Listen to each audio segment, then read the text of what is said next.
She was sold to a cold billionaire on her wedding day, but he gave her freedom money never could. Hello, everyone. Before we begin today's story, I have a small favor to ask. Please hit subscribe and turn on the notification bell so you never miss our channel's new videos. It's quick, free, and the best way to support us in bringing you more dramatic stories. Your support means the world to us. Where are you watching from? Drop your city or country in the comments below. Thank you very much. Now, let's get back to our main character. The church bells were ringing, but to Ella Summers, they sounded more like chains tightening around her chest. The lace of her wedding gown scratched against her skin, her hands trembling beneath the silk bouquet.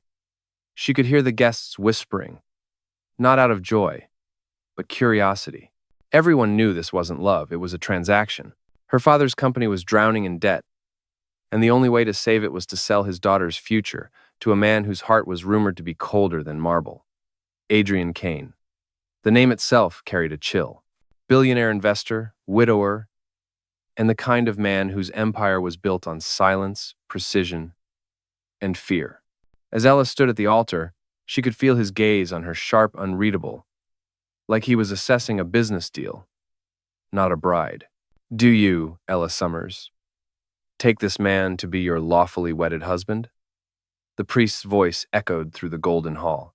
Her father nodded subtly from the front row, his face pale, his hands clasped tight around the contract that had sealed her fate. Ella's throat burned. For a split second, she thought of running, of tearing off the veil and escaping through the side door, but she saw her mother's frail figure in the corner, sitting in a wheelchair, coughing softly, and her heart cracked. "I do," she whispered. The crowd clapped politely. Adrian slipped the ring onto her finger, his touch cool and distant. He didn't smile. He didn't even look at her. Only one sentence left his lips. "Let's get this over with." The drive to his mansion felt endless. Outside the car window, the city lights blurred into streaks of gold and gray. Ella sat stiffly, her wedding dress bunching awkwardly around her knees. No words passed between them. At the gate of his coastal estate, towering iron bars opened to reveal a world of sterile perfection, manicured gardens, a grand staircase, and silence so deep it swallowed the ocean breeze. "You'll find your quarters upstairs," Adrian said, not turning to face her. "You're free to roam anywhere inside the house, but there are rules."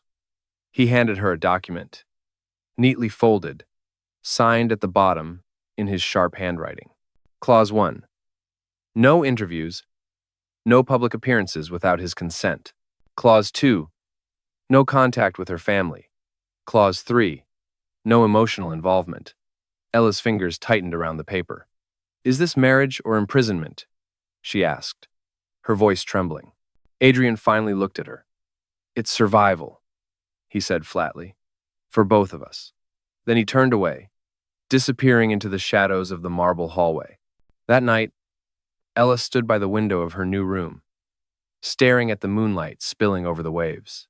The dress still clung to her like a reminder of everything she'd lost: her freedom, her future, her name. In the distance, she heard faint piano notes drifting through the mansion, soft, hesitant, like a ghost remembering how to breathe. She followed the sound down the corridor until she found a grand piano covered in dust. On the music stand sat an old photograph, a woman smiling beside Adrian, sunlight caught in her hair. His late wife. Ella reached out and brushed the dust from the keys. The moment her fingers touched the ivory, the music stopped. Behind her, a voice cut through the dark. "Don't touch that." She turned, startled.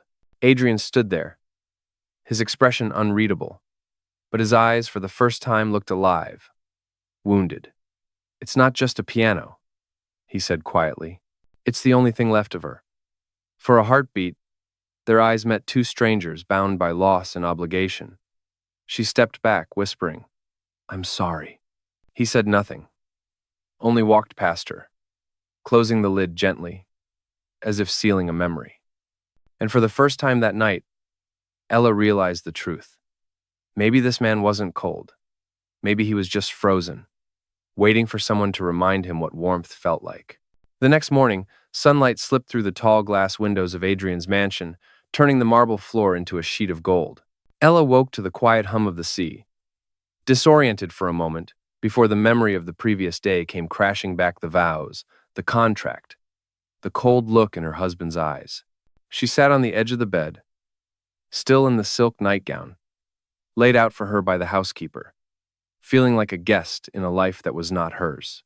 When she stepped into the hallway, the air smelled faintly of coffee and rain.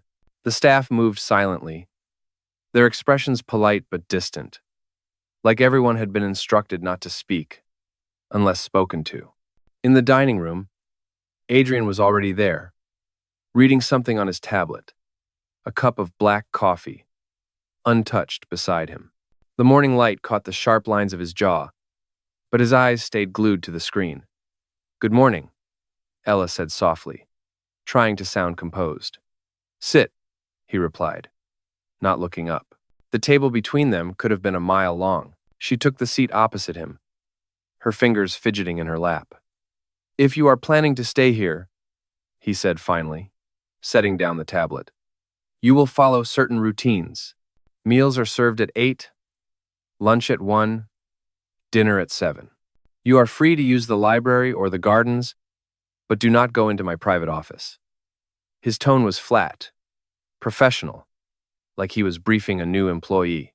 Ella nodded, swallowing the lump in her throat. "Understood." He studied her for a moment, his expression unreadable. "You are not here as a prisoner, Ella. Think of this as a contract with comfort." His words were meant to sound reassuring, but to her, they felt like another lock clicking shut. When he stood to leave, she blurted, "Why me?" Adrian paused by the doorway, his back to her. "Because you were available," he said, and walked away. The rest of the day passed in heavy silence. Ella wandered through the mansion's endless corridors, her footsteps echoing off the marble. Every corner spoke of wealth, but none of warmth. Portraits of people she did not recognize. Glass sculptures that caught the light, but not a single photograph of family. In the library, she found a collection of old records stacked beside a grand piano, the same one she had touched the night before. She hesitated, then lifted the lid, pressing one key. The note lingered in the air, fragile and lonely. "He used to play every night," a voice said behind her. It was Mrs. Dalton, the head housekeeper, a woman in her 60s with kind eyes. "Until the accident," Ella turned. "His wife? Mrs.?" Dalton nodded slowly. "She was a pianist. Died 3 years ago. Since then, Mr. Kane has not touched the piano once." Ella looked down at the keys again. "That explains a lot." The woman smiled faintly. "Maybe, but you should not pity him, dear. He has everything money can buy, except peace." That night, the mansion was quiet except for the distant roar of the ocean. Ella stood on the balcony of her room, watching the waves crash against the cliffs below. Somewhere inside, she could hear Adrian pacing, the muffled sound of glass setting down on wood. She wondered what kind of ghosts kept him awake. The wind whipped at her hair, carrying the scent of salt and rain. For a fleeting second, she imagined what life might have been like if she had married for love, not survival. But that dream faded as quickly as it came. Just as she turned to go back inside, she heard faint piano notes again. Soft, careful, hesitant. She followed the sound down the hall, her bare feet silent against the cold floor. The music came from the library. Adrian was sitting at the piano, his shoulders tense, his eyes closed, playing a melody so broken it almost hurt to hear. She watched from the doorway, afraid to breathe. When he stopped, she whispered, "It is beautiful." He looked up sharply, startled, then sighed. "It is unfinished," he said, "like most things in my life." For a moment, neither of them moved. Then he rose and walked past her, the faint scent of cologne and salt trailing behind. As he disappeared down the corridor, Ella stood frozen, the melody echoing in her mind, a melody that sounded less like grief and more like a secret waiting to be heard. Days turned into weeks, and though the mansion was vast, Ella began to notice small details that made it feel less like a fortress and more like a museum of Adrian's solitude. Every morning, she would see him at the same time, seated at the breakfast table, always dressed impeccably, always distant. He never asked about her family, her past, or even her plans, and she had stopped expecting warmth.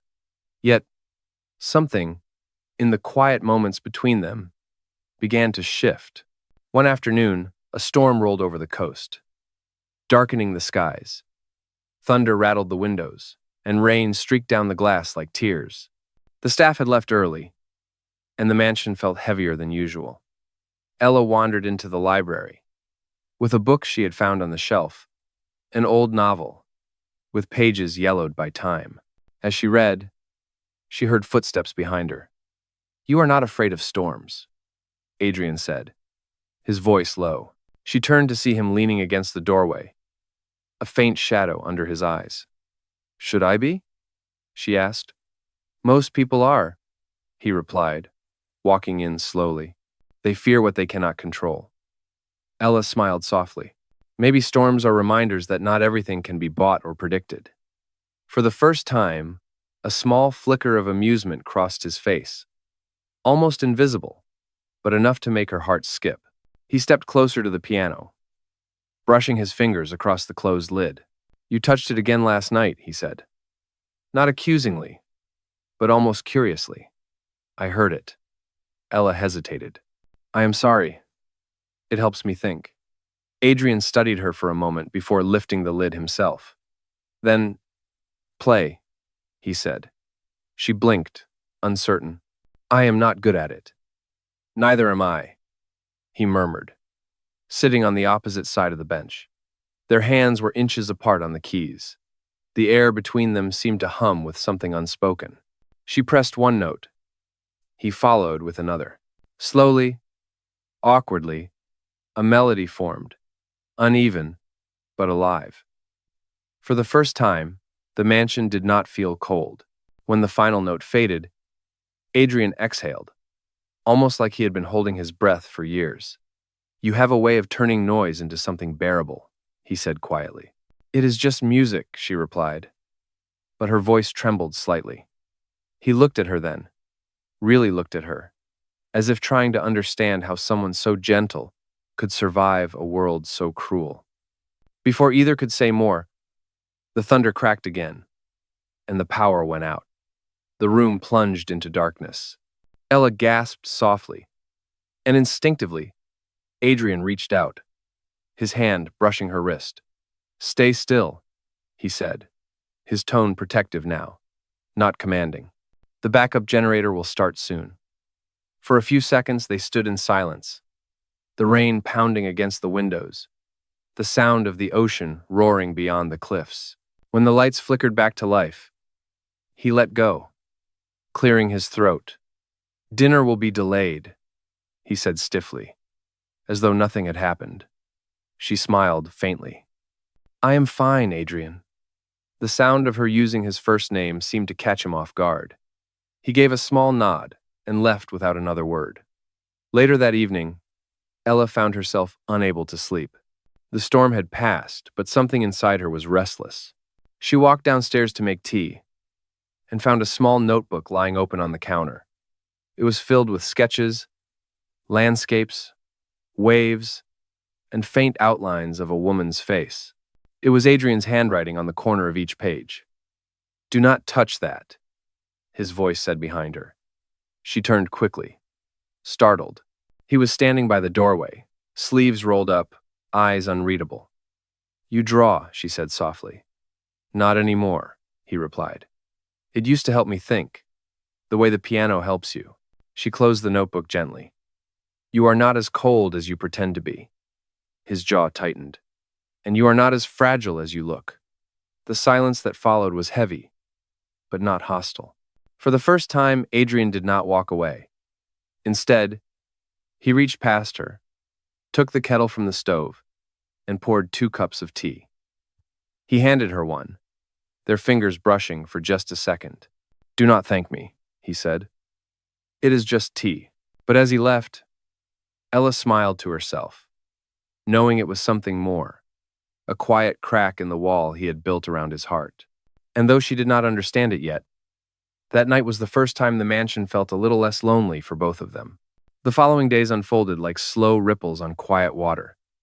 Something had shifted between Ella and Adrian after that night in the kitchen, though neither of them spoke of it.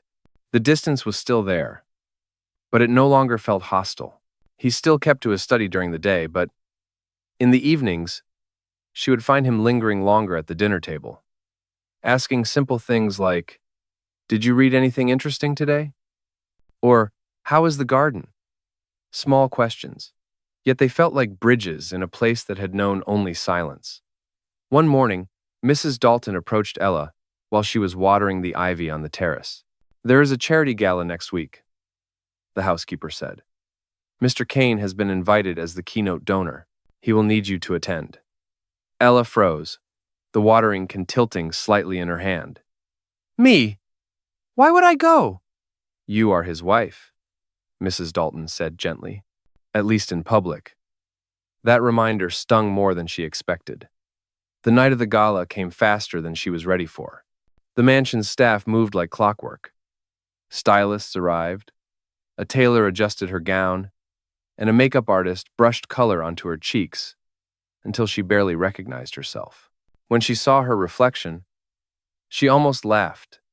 It was the image of a woman who belonged in his world. But when Adrian appeared in the doorway in a black tuxedo, she forgot how to breathe. "You look," he began, then caught himself. "Presentable." She smiled faintly. "That is your version of a compliment?" He hesitated, then nodded. "Do not make me regret bringing you." The drive to the gala was quiet, but it was not empty. The city glittered outside, lights stretching endlessly across the skyline.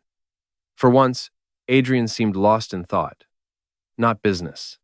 When they arrived, cameras flashed from every direction. Reporters shouted questions about his company, his investments, and, inevitably, about her. "Mr. Kane, is this your new wife? How long have you been married?" Adrian placed a firm hand at the small of her back. "Long enough," he said, guiding her past the photographers. Inside the ballroom, chandeliers shimmered above tables draped in gold. Music floated through the air, soft and elegant. Ella tried to blend in, but she could feel the curious eyes of people who knew what kind of deal their marriage had been rumored to be. At one point, a man approached, an older investor with a smug smile. "I must say, Kane, your taste has improved, though I suppose every man has his price." The words were a knife, disguised as humor. Adrian's expression darkened. But before he could speak, Ella stepped forward. "You are mistaken," she said evenly. "My husband did not buy me. He gave my family dignity when we had none left." The man blinked, embarrassed, and mumbled an apology before retreating. The air around them seemed to change. Adrian looked at her, something flickering in his eyes, surprise, maybe even pride. "You did not have to do that," he said quietly. "Yes, I did," she replied, "because you would have done the same." For the rest of the evening, he never left her side. When they danced, his hand rested lightly on her back, and for the first time, she saw him smile, small, real, unguarded. The night ended with applause and flashes of cameras, but all Ella could think about was the warmth of his hand and the way he had looked at her like she was no longer a transaction. Back in the car, silence returned, but it was different now, the kind that hummed with questions neither dared to ask. As they pulled into the long driveway of the mansion, Adrian broke the quiet. "You handled yourself well tonight," he said. "Thank you," she answered. "You almost sounded proud." He glanced at her, the corner of his mouth lifting slightly. "Maybe I am?" She turned toward the window to hide her smile, but in her chest, something unfamiliar stirred hope. For the first time since her wedding day, she wondered if this marriage built on necessity could become something that felt like choice. The week after the gala, something intangible had changed between them. The mansion, once cold and echoing, began to feel alive. The staff no longer moved like ghosts. Laughter occasionally slipped through the hallways, faint but real. Even Adrian's footsteps had softened. Ella spent her mornings painting in the sunroom, where light poured in through the glass ceiling, and Adrian often passed by, pretending to read the newspaper but staying longer than necessary. One afternoon, he stopped behind her, watching the slow movement of her brush across the canvas. "You paint," he said. She smiled without looking up. "I try to. It keeps me from thinking too much." He studied the soft lines of color waves crashing against rocks, the reflection of a piano in the water. "It is peaceful," he murmured. "You have an artist's soul, Ella." The compliment caught her off guard.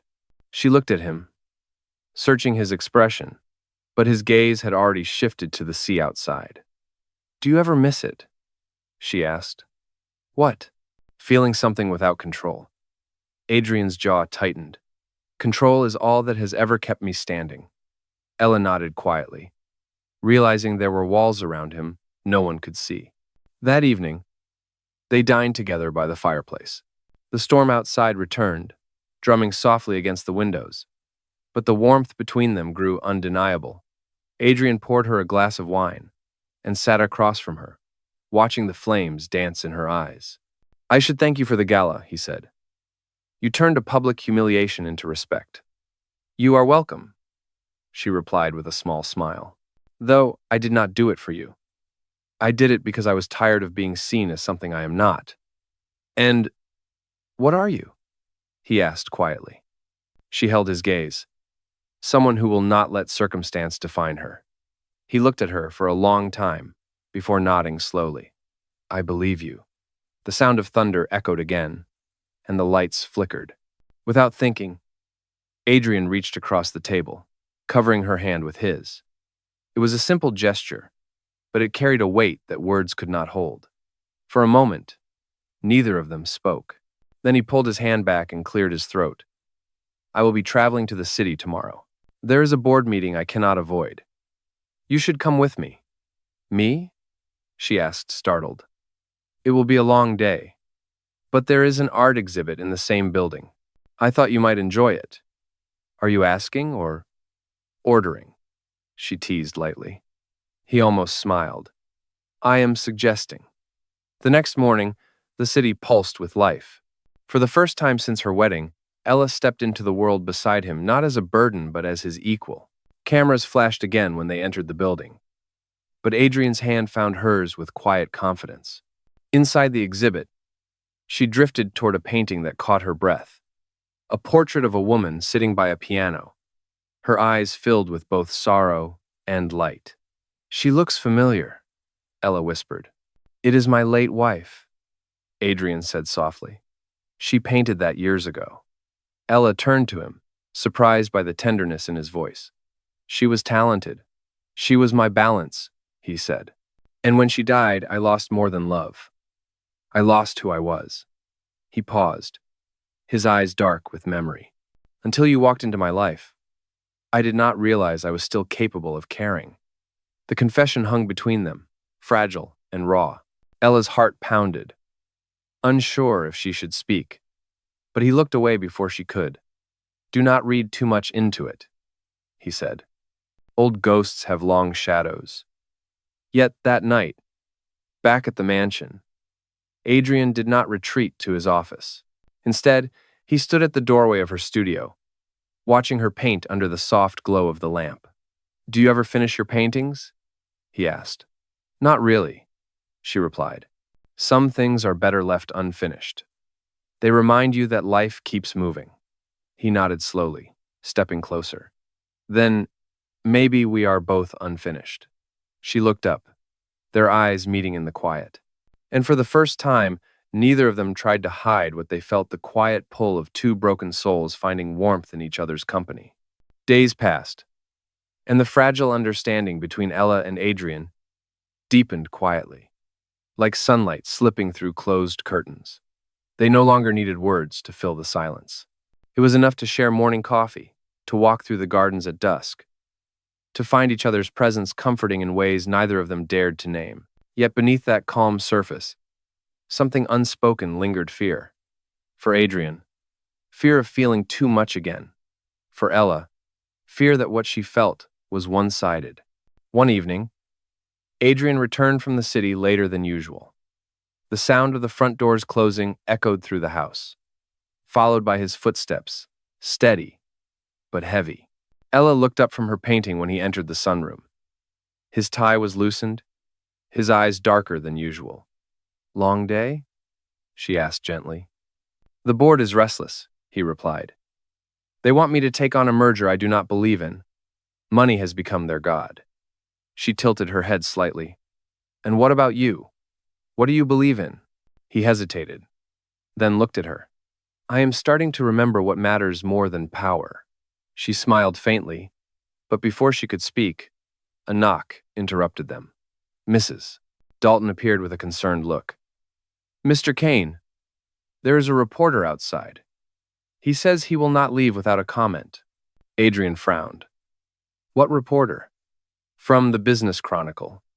He claims to have documents about your marriage." The air seemed to tighten. Adrian walked to the window, his jaw clenching, as he saw the camera flashes beyond the gates. "I will handle it," he said, but his tone was sharper now, colder. Ella rose slowly. "What does he mean, documents?" He turned to her, eyes distant. "Rumors resurface every few months. Ignore it." But she could see the tension in his shoulders. The next morning, the headlines spread across every social feed. "Billionaire marriage. Exposed bride sold to save family fortune." The article was cruel, filled with half-truths, and worse, it included a scanned copy of their contract. Ella felt her stomach twist as she read her own signature beneath the words, "No emotional involvement." By noon, the phone would not stop ringing. Reporters camped outside the gates. Adrian stormed into his office, slamming the door behind him. When Ella entered minutes later, he was pacing. "Who leaked this?" she asked quietly. "Your father," he said flatly. Her world tilted. "That cannot be true." "He approached my lawyer 2 weeks ago," Adrian said. "He demanded more money. I refused. Now this." Her hands trembled. "He did this? For money?" "People do worse for less," Adrian muttered, his voice bitter. "Do not pretend you did not know what he was capable of." The words hit her like a slap. "You think I had anything to do with this?" "I think," he said coldly, "that I let my guard down for the wrong person." Tears burned her eyes, but she refused to let them fall. "You wanted control, Adrian. Well, you have it. Enjoy your perfect, lonely kingdom." She turned and walked out, ignoring the sound of him calling her name. That night, the rain returned, heavier than ever. Ella packed her things in silence, taking only what she had brought when she first came: her sketchbook, her mother's pendant, and the courage to walk away. As she stepped outside, flashes of cameras blinded her, but she kept her head high. "Mrs. Kane, is it true you were bought?" one shouted. She stopped, looking directly into the lens. "No," she said clearly. "I was never bought. I was given away." And then she disappeared into the storm. Inside the mansion, Adrian stood at the window, watching her car fade into the darkness. The piano remained untouched, the house once again a monument to silence. When Mrs. Howder, Dalton entered quietly. She placed something on his desk, a folded sheet of paper Ella had left behind. On it, in her handwriting, were 5 words that stopped him cold. "You gave me a cage. I found my wings." He stared at the note for a long time, the rain blurring his reflection in the glass. For the first time in years, Adrian Kane realized that wealth had bought him everything except the one thing he wanted most: redemption. The next weeks felt like a blur of headlines and silence. The world outside feasted on their scandal, but inside the mansion, Adrian lived like a ghost. He no longer went to the city, no longer answered calls, no longer touched the piano. Every room echoed with the same absence, the sound of her laughter, the warmth she had left behind. "Mrs." Dalton watched him with quiet worry.